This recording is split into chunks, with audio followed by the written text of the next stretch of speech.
প্রিয় ভাতাভোগী ভাই ও বোনেরা, আসসালামু আলাইকুম। কেমন আছেন সবাই? আশা করি আল্লাহর রহমতে সবাই অনেক অনেক ভালো আছেন। আপনারা যারা বয়স্ক, বিধবা, প্রতিবন্ধী এবং মাতৃকালীন ভাতাভোগী রয়েছেন, আপনারা কিন্তু অনেকেই জিজ্ঞেস করে থাকেন যে ভাতার দ্বিতীয় কিস্তির টাকা কবে দিবে। এবং মাতৃকালীন ভাতাভোগী যারা আছেন তারা অনেকেই জিজ্ঞেস করেন যে মাতৃকালীন ভাতার আবেদন কবে থেকে শুরু, মাতৃকালীন ভাতার টাকা কবে দিবে।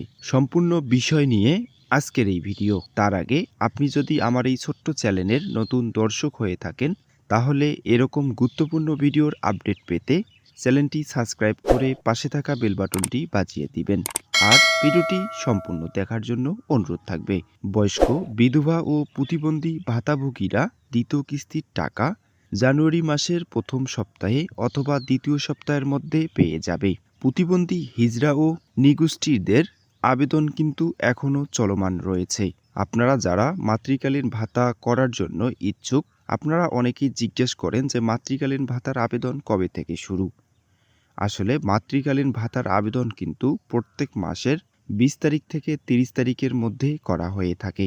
আপনারা আপনাদের ইউনিয়ন পরিষদ ডিজিটাল সেন্টার থেকে এই গর্ভবতী ভাতার আবেদন করতে পারেন। গর্ভবতী ভাতা প্রতি মাসে 800 টাকা করে দেওয়া হয়। মোট 36 মাসের টাকা দেওয়া হয়ে থাকে।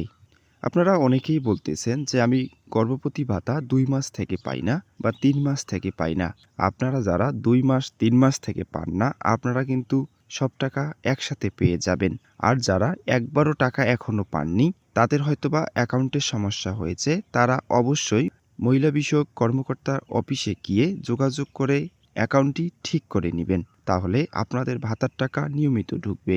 শিক্ষা উপবৃত্তি নিয়ে একটি কথা বলতে চাই। শিক্ষা উপবৃত্তির টাকা কিন্তু এই ডিসেম্বর মাসের মধ্যেই কিন্তু দিবে না।